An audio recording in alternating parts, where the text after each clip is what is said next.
Hello everyone, it's me Bryson P and welcome to another video. Today we're going to be checking out the channel Name Explain, and the video is going to be the names of Scandinavia explained.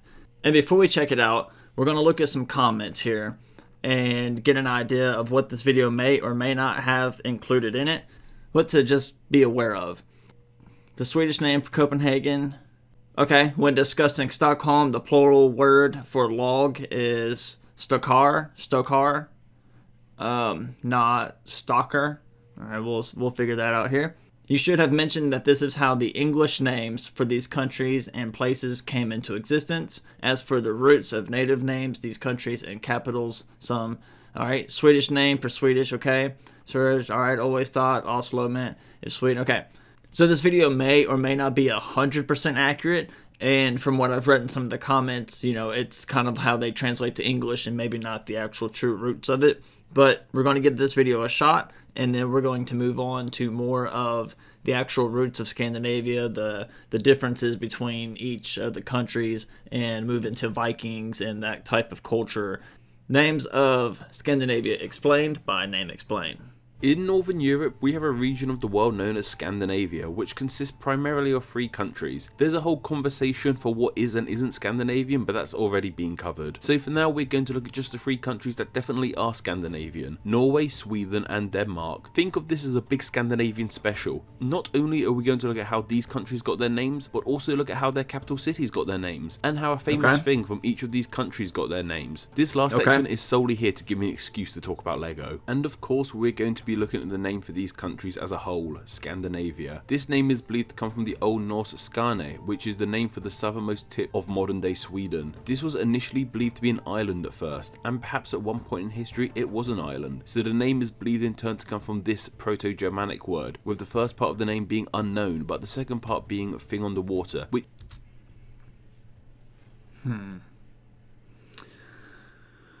Scandinavia fits with the island idea. This part of the world was known to the Romans as Scania or Skåne, and from this one part of Sweden the name Scandinavia evolved and took over that whole part of the world. Some even feel the name is related to the Norse goddess Skaldi, though this is still up for debate. And I might be saying up for debate a few more times in this video. Scandinavia is a seriously ancient part of the world, and a lot of these etymologies aren't too clear to us. I'll do my best to figure out where these names come from, but sometimes we might hit something of an etymological dead end. We've actually done a whole video on the name Norway in the past, but nevertheless no harm in covering it here too. The name Norway relates to its location on the planet, that being in the north, with the name believed to mean North Way, or a way leading to the north, as it was northern to the Anglo-Saxons, with this coming from the Old Norse Norveg, which turned into the Old English Northweg and eventually into Norway. The capital of Norway is the city of Oslo. The city of Oslo has actually gone by a variety of names, it would seem. The current name of Oslo is apparently based on the Old Norse Os, which means estuary/river mouth, referencing the city's location, but Oslo hasn't always been called Oslo. Well, it was initially, and it is again now, but between then and now the name of the city was changed to Christiania. The original town of Oslo actually burnt down in a fire. King Christian IV decided to rebuild the town in a new location and rename it after himself. See, I gotta do a lot of history on you guys, because we're learning names now, but I would have never guessed, right? And that's where we gotta have a lot of history, because obviously there's a lot of history throughout the entire world. There's so much history here in the United States where I live, but there's so much history that's even older in the other countries, such as Scandinavia, or, you know, anywhere really in Europe, or farther that way. You know, that side of the world is so much older than here in the United States as far as this goes.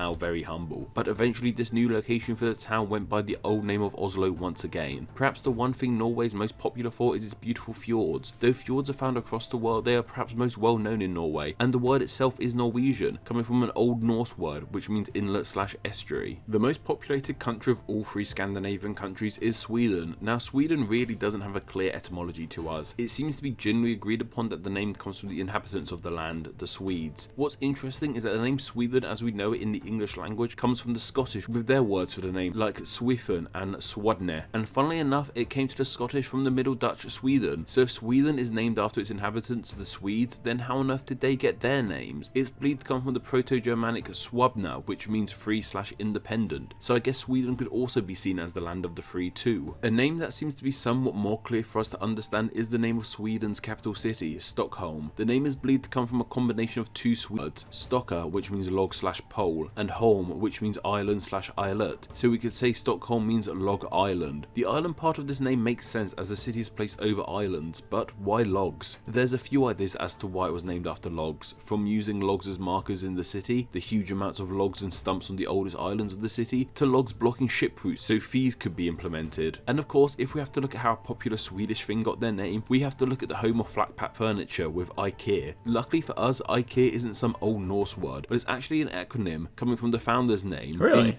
Before you even get started, see, there's so much cool stuff, because guess what? I'm going to be asking people that have been to Ikea and things. I'm going to be asking them if they knew it was an acronym. Vad Kamplad, Ilmutjolid, the farm he grew up in, and Argi Unalid, the village he grew up in. And finally, we have the country of Denmark. Like Sweden, the name Denmark comes from the people who inhabited. Wait, so was that, he was saying that that was like his first name, last name, and then the country, or the farm and the country, the farm and the place? Is that how I understood that? The land, the Danes, and the mark part comes from the Danish mark, which means border, which means it's the land bordered by the Danes. So what about their capital, Copenhagen? Like Stockholm's name, this comes from a compound of two words, but obviously Danish words this time, not Swedish words. In Danish, the city is called Copenhagen, which comes from the Danish korba, meaning merchant, and Danish haven, which means port, meaning Copenhagen means the merchant's port. And of course, like I said at the start of the video, we have to take a look at a famous Danish thing, which of course has to be a product which is one of the few things I love more than names, Lego. Lego, like Denmark and Copenhagen, is a combination of two Danish words, leggot. As you can, you know, play pretty well with Lego. Trust me. It was just Denmark that was suggested by Dilbert on Patreon, and thanks to their suggestion, they will now be honoured as Name Explain's patron saint of Denmark. If you want...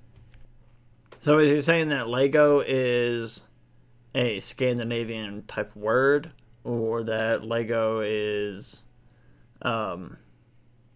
from that area, from that region? Because he didn't really specify, unless he was just saying that the word itself breaks down into those types of meanings. To become a Name Explain patron saint. Okay, so that was the names of Scandinavia explained, and I'm curious to know how you felt about it and how accurate these explanations are, so that way I can continue down a track that is good for knowledge and is fulfilling instead of course, fake news, if you want to call it that.